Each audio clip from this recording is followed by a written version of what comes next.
And once you're logged in, this is your WordPress dashboard. And this is where you're going to go to create all your different pages and posts and upload your images and select your settings and everything.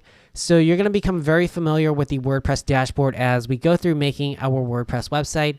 So now that we're logged in, what I want to do is move on to the next step, which is going to be installing the WordPress theme that we're going to use. So what I want you to do is hover over Appearance on the left-hand side and click on Themes.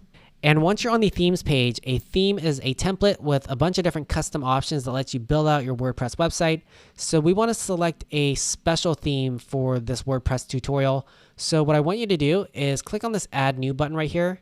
And once you come to this page right here, I want to search for a theme called Ocean WP. So go ahead and type that in. And you should see the search result right here. So you should see this theme pop up. And if you hover over it, we can just click on Install.